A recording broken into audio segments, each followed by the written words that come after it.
Big deep breath in, hard and fast. Good. Beautiful. All right.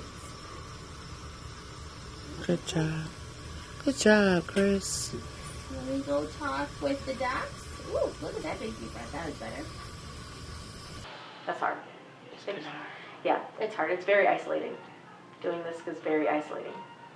Yeah. You just feel like you're on an island and then... Hi, my name is Antoinette James. I am Christina Hayes' mother. I'm also an advocate and also an author of Behind the Badge, Her Story, my memoir that I self-published in 2021. I am here today to just share our story as a caregiver for Christina. I'm also a caregiver. My husband, Anthony, and I, we adopted two of my oldest daughter's 3 children and also helped take care of my mom. So it's definitely been a surreal journey to be every night in that OR ICU room with Christina. And I tell Christina now, the day she went in the hospital, I did too. And we're here today to share a story. Hi, my name is Christina Hayes.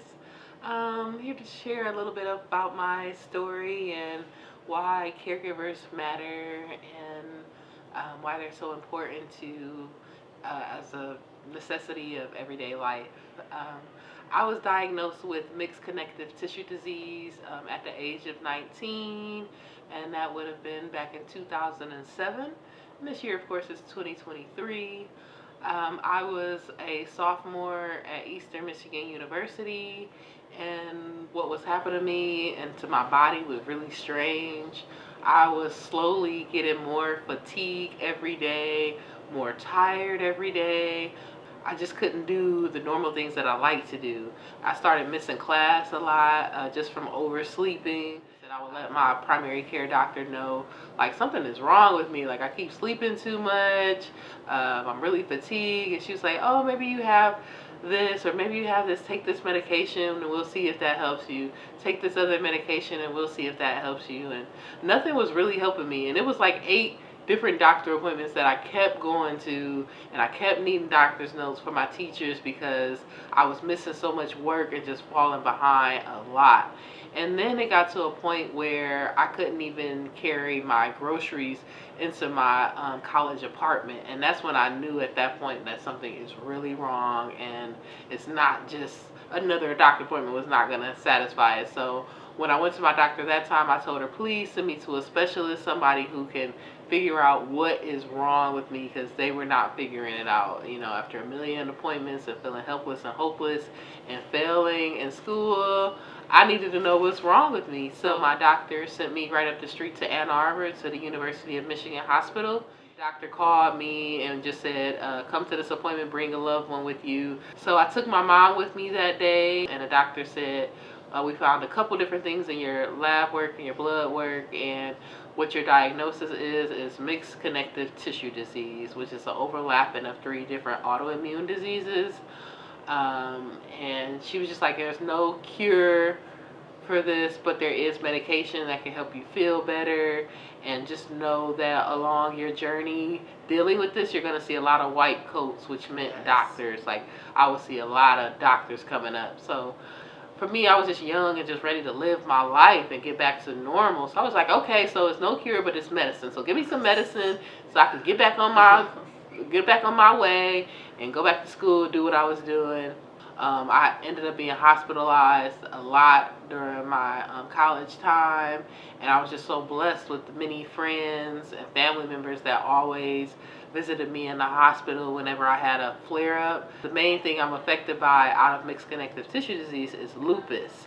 That's one of the diseases under that category. I did a lot of searching for support groups and things like that to help me along the way. Back then there was no word of mouth or anything about it, so I had to Google it and pretty much think I might die, or goodness, what's going to happen to me. But you know, I just decided, you know, I'm not going to let this disease get the best of me or take over, and I'm going to try to still thrive in life regardless of having a diagnosis. I was so happy, in spite of having a chronic illness, that I was able to get one of my dream jobs, which is working for the #1 airline, Delta Airlines.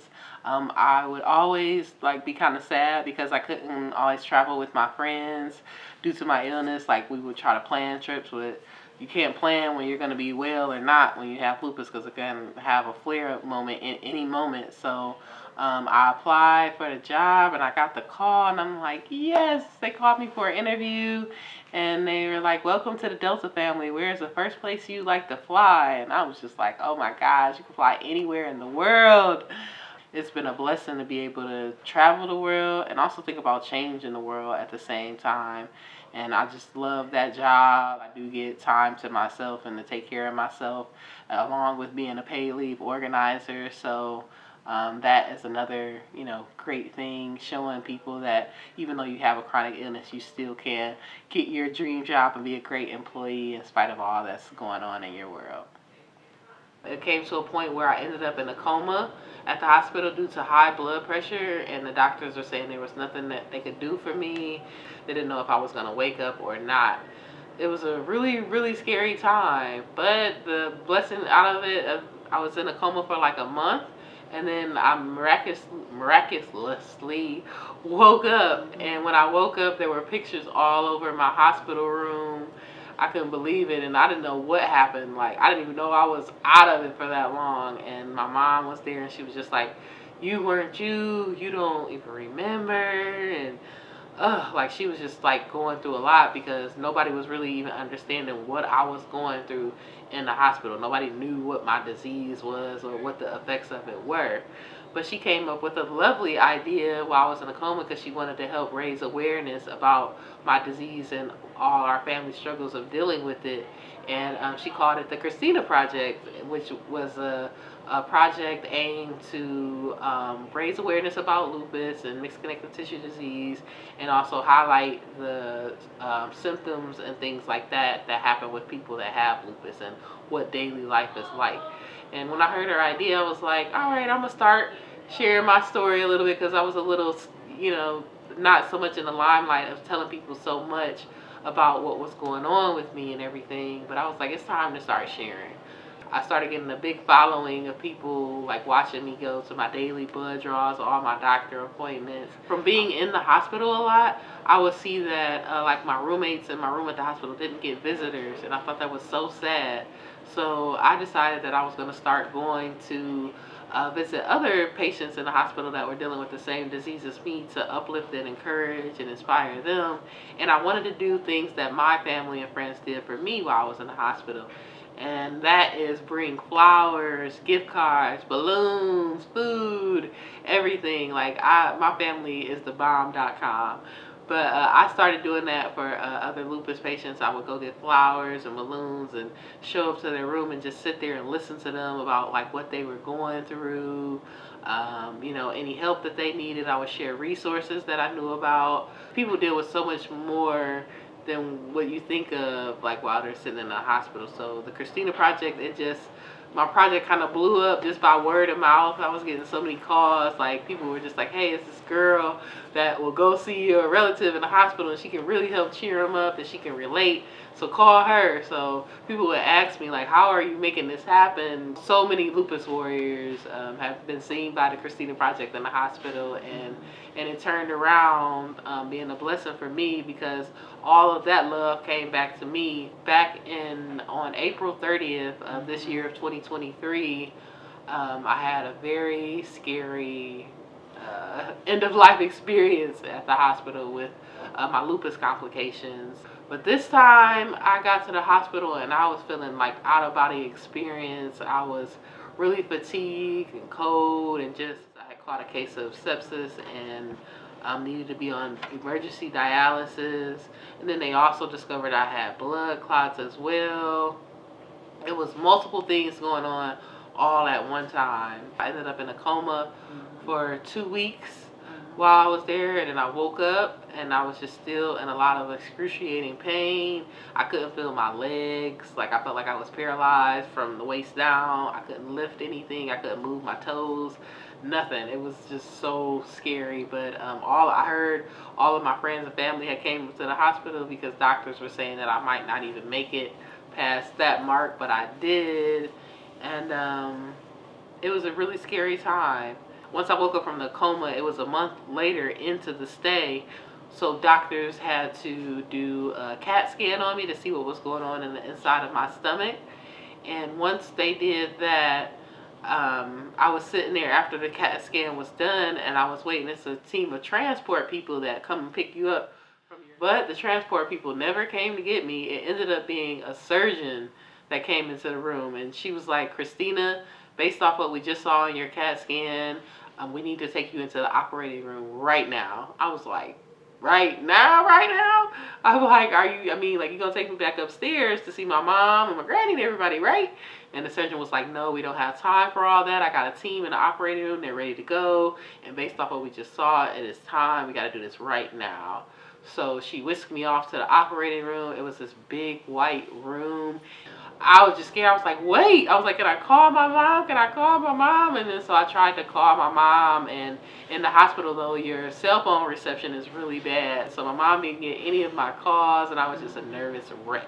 The surgeon was like, I understand that you're, really scared, but I have my phone, and what I'm going to do is place a recording on here of whatever you want to say, and I'll make sure that it gets to your family members. Then the anesthesiologist put the mask on me, and I was out for the count. My mom said it took 2 days of surgery. One day was like 10 hours of surgery. Another day was another 10 hours of surgery. I ended up having organ failure in my stomach area due to the blood clots, cut off circulation.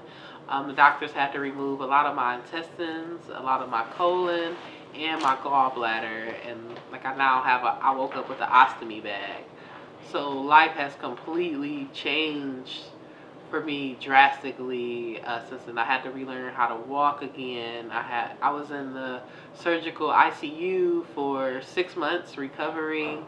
As a person battling a chronic illness and the journey I've been on, seeing, having a hard time keeping a job and needing to go to appointments, and then also seeing my mother take time off of work or quit a job, I became what's called a paid leave organizer with the organization called Mothering Justice.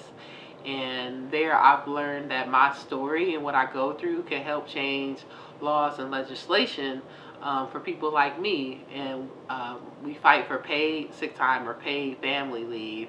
Through Mothering Justice, what we always say is that you are the expert based off your lived experiences, and based off everything I've been through, I know what it's like to need to take time off of work to take care of yourself. And I hope to one day, maybe I'll run for office, get a elected seat so I can help make changes in laws and policy. I've learned so much working with bill drafters to make change for everyone so they don't ever have to go through what my family has. So being a paid leave organizer has been a blessing, and I'm just refusing to let lupus win. I'm pretty much undefeated right now. Lupus 0, me about 100. And I'm so blessed to have my mom as my caregiver, as well as my whole family fights with me with this disease that I face, and all my challenges and trials, they're always there. So it's like when I always say, when one person has a disease, they're not the only one fighting it. It's their whole family or anybody connected to them that are dealing with that. I remember when Christina called me, and she was like, Mom, I'm dying, and the nurse got on the phone and said, get here now. I didn't know what to expect, but when I got there, she definitely, you could see it, you could feel it. She was cold, clammy, and just really limp, nothing at that point. And all I knew to ask people to do was pray. People would pray. She went down for the CT scan, and then the next thing I knew, like 8 hours later, the nurse was like, you got to take all her things out and go upstairs. Doctors will tell you what's going on from there. And when the doctors came in, it was like midnight, like I said, 8 hours later, and they told us that they asked what were Christina's last dying wishes. And I was like, what do you mean, what is her dying wishes? I was like taken back. She just went for a CT scan, and they told us that she had died twice in OR, due to loss of blood, and it was very critical. They didn't know if she would make it out of the OR, but their hope was that she would at least make it to the unit. And if she did, the next 7 days were going to be crucial. And they played a tape of her saying she's not giving up, and she'll see us when she comes back. And I remember a chaplain asked me, what if God says no? And I'm like, what do you mean? What if God says no? I work for a company called The Gift of Life, and what I ask families for is the gift of time. And so I told the chaplain, if I ask families for the gift of time, I'm asking God for the same thing for my daughter, Christina, for the gift of time, to bring just the gift of life. And God definitely did. And currently I'm an advocate. I'm a donation support specialist with the Gift of Life Michigan, which is organ procurement. So I advocate for organ and tissue donation. And what I've realized in all of my professions and all of my assignments, and how I can kind of tie it into Christina's journey, the Christina's Project, is that it's not about fighting crime. It's not about finding out who did it. It's about the gift of life and the gift of time. And all of those connect to my profession, to Christina's profession, and has prepared me to be the caregiver that I am, not just for her, but our entire family. And you realize what's important in life is those moments, it's those memories, it's those opportunities that when you experience, as Christina shared, or as I've seen her doctors telling me there's nothing they could do, and what are her dying wishes, is like, we need to give the time. And it's what you do with those moments that matter the most. And I'm just honored that I've been selected, I've been chosen as an ambassador to not only speak for our family, but our family speaks for others. It's definitely a spiritual journey for me, watching her through these 17 years of enduring this rare autoimmune disease of mixed connective tissue disease. I've seen her struggles. I've seen her cry. I've seen her in her pain. I've seen her where she was crippled. She'd have to use a walker to help get around. And I've seen her even with her sight, it would be blurry, lose her vision. And I will say this as a caregiver, in this last episode that she had, they told us that she would be discharged to a nursing home because of her medication. She would have to receive her nutrients through her TPN. And I was like, a nursing home? No, she's going to come home with me. So we had to be trained on how to administer that. And I just thank God for being able to, in my years of work and behind the badge, and what I've done as advocacy with the Gift of Life, is be able to be the support for Christina and my family, and stand in the gap and provide that care for Christina, which a lot of people don't know the layers of caregiving. Like, I still work. I had to go back to work after the 3 months, and working in ICU and going to the ICU unit to see Chris, and going to work, and I work nights, and then coming home to take care of her. The layers of caregiving and the challenges are more than a notion. And I thank God for our tribe, our village, our support, and most important, I thank God for gifting me with the strength to do what I do for Christina. And it's a pleasure, it's an honor to be her caregiver, not only her mother, but to just be a part of the journey, to be amongst, she's living proof of what God can do. So it's about the gift of life, the gift of time, that supersedes the whole journey. And to be a support, and to share with others, and to be a witness, and just I'm in awe, and just God.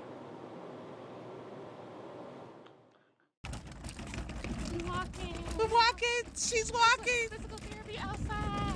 We outside. We outside. Ah. To God be the glory for her story. Ah. I'm so excited. Thank you, Jesus. I'm out the hospital. The Christina Project is not just a story of overcoming health challenges, it's a testament to the transformative power of resilience, advocacy, and the enduring bond between a mother and daughter. Through their journey, we invite audiences to reflect on the universal themes of life, time, and the immeasurable value of caring for one another.